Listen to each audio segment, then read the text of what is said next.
皆さんこんにちは、アンバーです。今日もご視聴ありがとうございます。昨日からフォートンレルム探訪のプレリリース期間に入ってますが、皆さん遊んでみましたか？僕も早速友人と遊んで楽しんでみました。セットブースターもワンボックス買ってみましたが、今回はこの日本語版のプロモカードがついてきたりと、今回も盛りだくさんの内容となっているのではないでしょうか。それでは今日は早速開封動画で出たカードで逃走者デッキを作っていきたいと思います。はい、ではまずこちらにですね、6月12日から7月2日の動画に出てきたカードを広げてみました。内訳としましては、アルティメットマスターズがこちら3パック分ですね。で、時の螺旋リマスター、これも3パック。で、残りがモダンホライゾン2のセットブースターが13パック分となっております。こうやってシールド用にパックごとに分けておいたので、今回こうやってどれが対象だったかなと探すのはそんなに難しくはなかったんですけれども、それでもちょっとこの量になってしまったんで、まずはこちらを色ごとに分けていきたいと思います。はい、ではこんな感じで整理してみました。まずですね、今回使うのはこちらピリューですので、使える色が赤白黒の3色となっております。ですので、この辺りのですね、緑とか青を絡むカードっていうのは、全部ちょっと使えないということになってしまいますね。でちょっともったいないなと思うのは、この辺のやっぱスラスタとか、せっかく神話レアフォイルで出たんで使いたかったんですけど、ちょっと色が合わないので、今回はちょっとご辛抱ということで脇にどけておきます。あとはですね、こちらですね、色は合ってるんですけども、いわゆるダブリですね。EDH 統率者戦は同じカード1枚しか入れられませんので、ダブリのカードは、使えませんので、こちらもどけておきます。では残ったカードでですね、ちょっとデッキを組んでいきたいと思いますので、まずちょっと注目のカードから、紹介していきたいと思います。では早速デッキの方作っていきたいと思います。まず考えるべきはマナ基盤、マナをどう出すか、そこをしっかり考えていきたいと思います。一般的な統率者デッキですと100枚中だいたい3分の1ぐらいが土地、それにマナーアーティファクトが加わるという風な形でマナ基盤を整えていくんですけれども、今回この限定的な状況ですので、この今あるプールの中から作っていかなくてはいけないという状態です。なのでどうしてもマナーアーティファクトが少なくなってしまうので、土地はちょっと多めに入れようかなと考えています。で、特殊ランドどんなものが出てるかっていうのがあるんですけれども、まず、土地ですね。基本地形をサーチできる高額なる変幻地や、赤白と白黒と、赤黒のアーティファクトランドが1枚ずつで、それ以外にレアですと白赤のフェッチランド、乾燥大地ですね。であとは、アーボーグ、すべて沼にするアーボーグと、戦場にある土地のコピーとして出るベズーバで、あと村上の庭が出てるんですけれども、ちょっとこの今のプールですと使う場面がほぼないのではないかなと思いますので、やっぱ昆虫、クモ、リスあたりは、緑が強い色で、今回緑使えないので、一旦はこれはデッキに入れないで外しておこうと思います。で、マナーアーティファクトなんですけれども、マナーアーティファクトとして使えそうなものが、よく見えてこの5枚というところでしょうかね。まずこちらの終わりなき休息の器ですね。3マナでタップして好きな色のマナが出る。あとは2マナ02のタップして好きな色が出る、極楽の羽ばたき飛行機械。あとは無色しか出ないですが、2マナで一応無色が出る液光の首飾り。で、レーター付きのアーティファクト。1マナタップで好きな色のマナが出るということです。最後なんですけれども、こちらが、アーティファクト土地サイクリングがついているので、一応土地サーチができるサイクリングということで、これも入れておきたいと思います。今のところマナ基盤これぐらいしかないので、ちょっと土地を結構多めに40枚ぐらい入れないと、40枚入れても大丈夫かなというような気はするんですけれども、そのぐらいちょっと入れて、マナーアーティファクトを加えて、ちょっと考えていこうかなと思います。一応一時的なブースト手段としてはこちらのシーシングソングが入っているので、これで5マナブーストしてピルーまで出せるといいんですけど、5マナ出したところで多分これ必要な赤マナでカバーできるの4マナまでしかないんで、そんなに美味しくはないんですよね。ただまあ最初なんでちょっと入れておきたいと思います。これは確かザリストから出ているので、せっかくなんで使っていきたいと思います。はい、では次にレアどんなカードがあるか見ていきたいと思います。まず、僕なんかシールドを作るときもそうなんですけれども、まずレアカード、どんなカードがあるかを見て、こういうデッキを作りたいなと考えることが多いので、まずレアの中からちょっと注目できるようなカードを見ていきたいと思います。でその後、各色の注目カードをチェックして、でデッキにしていきたいと思います。まずレアですね。まず、移り気のピル出てるんですけど、まあ一応なんか他のところで向いたときに拡張ホイールと旧枠と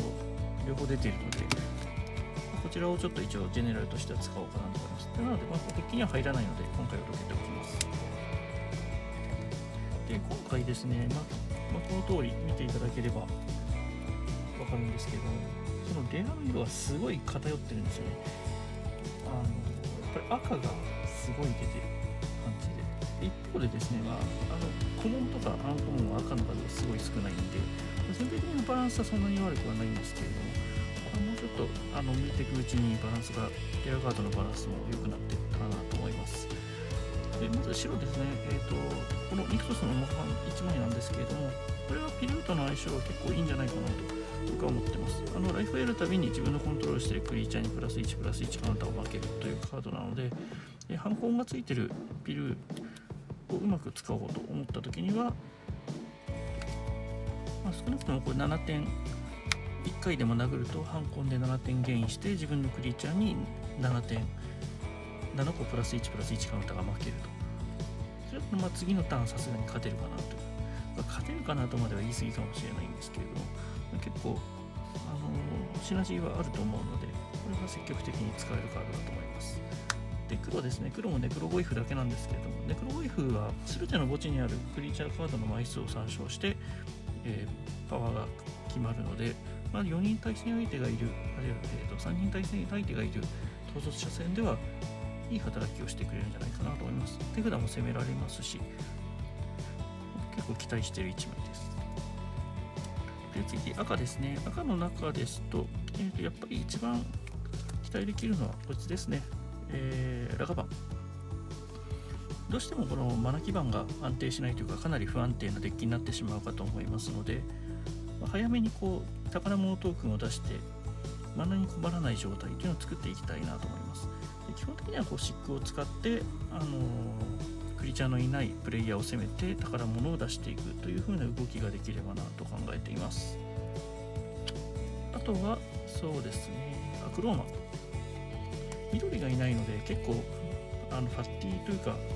大きなクリーチャーが少なくなっちゃうんじゃないかなと思うんで、66飛行っていうのはいいサイズなんじゃないかなと思います。で他のクリーチャーも、最初は全部入れられそうなものを入れていくような感じでデッキを組んでいきたいと思います。次無色ですね。ちょっと順番が前後しますが、エルドラージの徴兵はプラ10なんで、殴りジェネラルとしてピリューが活躍するかは分からないんですけれども、そういうのにワンチャンかけてピリューを出す時点で8マナはあると思うんで、エルドラージの徴兵つけることはできると思うんですよね。なのでこれもちょっと使っていきたいと思います。であとはその土地サーチできる家族と故郷の件なんかはすごくありがたいですね。出てくれてよかったなと思います。これもぜひ使っていきたいですね。であとリセット呪文、レビニラルの円盤が出てくれているので、リセットするために絶対1枚入れたいと思います。本当はね、滅ぼしとかそういうカードが出てくれると神の怒りを搭載しているのでそちらに期待できるんですけれども、今のところリセット呪文このレビニラルの円盤ぐらいしかないので、これはちょっとぜひ入れたいですね。で他のカード、パンハーモニコンはちょっとどういう噛み合うカードがどれぐらいあるかによって入れるかどうかっていうのはちょっと一旦保留かなと思います。赤ベビーの整備士もこれは結局食べ物手がかり宝物をどれぐらい出すカードがあるかなと思うんですけども、比較的多いんであれば宝物トークンを量産できるのでうまく動いてくれると思うんですよね。なので最初は入れていきたいと思います。でドラゴンの末裔も3色使っていれば6マナ44飛行で出せるんで、これは使ってみようかなと思います。で、アスモラのマルティカダイステナカルタカールなんですけれども、こちらもですね、自分のプールの中にどれぐらい手札を捨てるようなシナジーがあるカードがあるかというのはちょっとわからないので、一旦保留かなと思います。で、リアニメートするカードとか、ビニケート、名誉回復なんかは単純に強いと思うので入れてきます。じゃあ次に白のカードを見ていきたいと思います。コモンの白なんですけれども、一番これがあってよかったなっていうカードはこれですね。エイブンの思考検閲者ですね。統率者レジェンズに黒の敵対工作員というカードがあるんですけど、相手のライブラリーサーチを妨害するようなカードで、これもそうですね。相手のライブラリーのトップから4枚までしか検索させられないというようなカードになっておりますので、これが出たのはすごいラッキーという感じですね。で、あと見ていくと、比較的、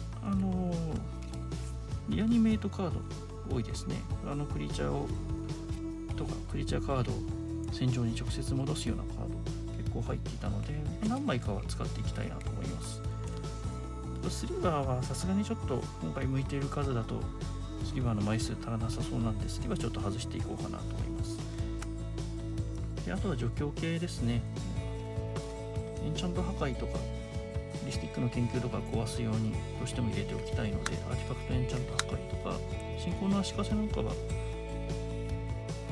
やっぱちょっと入れておきたいなと思いますね。ちょっと状況としてはやっぱり心もとない強さではあるんですけれども、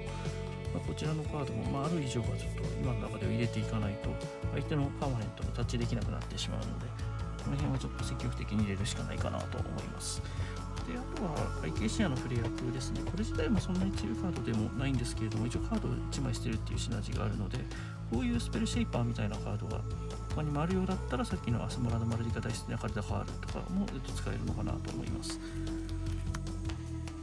で、あとは一応基本土地サイクリングが入っているもの、これもマナ基盤安定させるためにちょっと入れておこうかなと思います。はい、では次に黒のカードを見ていきたいと思います。まずですね、今回黒のカードの中で一番注目すべきはこれですかね。2球目、ライブラリーからクリーチャーカードを3枚墓地に置けるというカードなので、リアニメイト系のカードとの相性がすごくいいんですよね。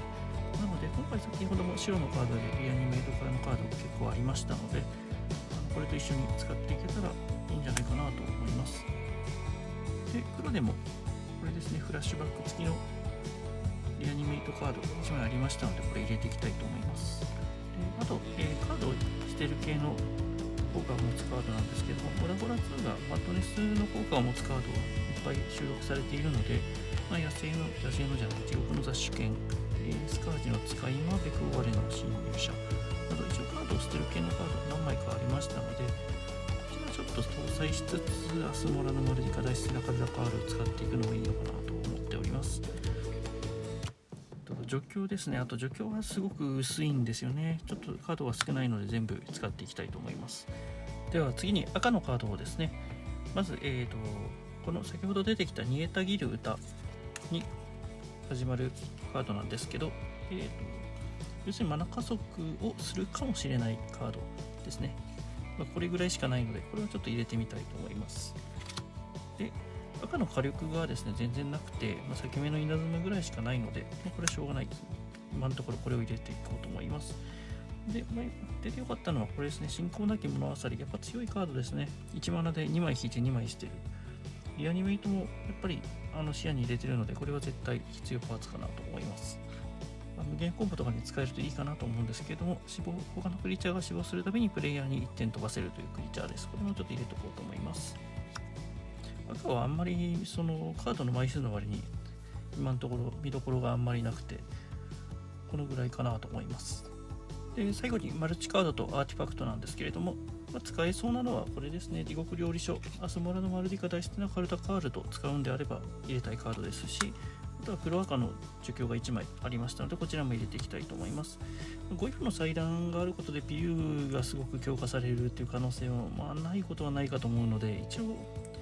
おしゃれポイントとして入れておきたいと思います。あとはそうですね、オーダーコーツは装備品として入れるとして、あとはあんまり強いカードは今のところなさそうですが、あとはマナーコストとかの調整のために少しバランスを整えてデッキにしてみたいと思います。マルチカードも、スリバーがやっぱりちょっと今のところまだ使えないので、マナコストとの兼ね合いでバランスを取っていこうかなと思います。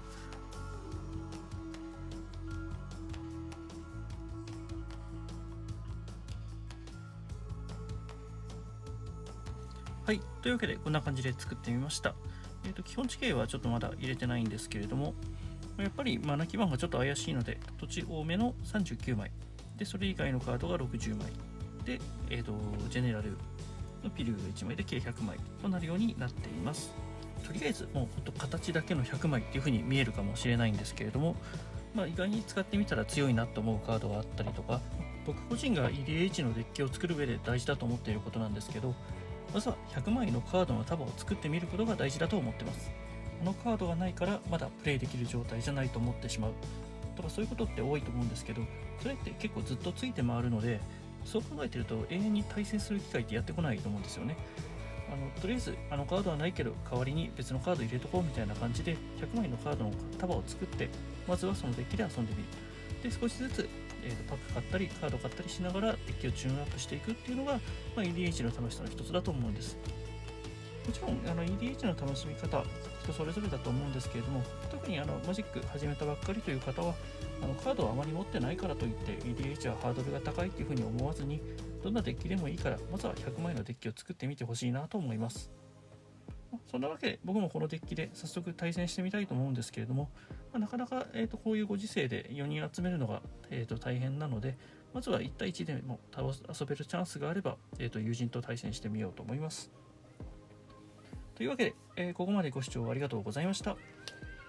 このチャンネルでは毎日開封動画をアップしておりますので、そちらもぜひご覧いただければ嬉しいです。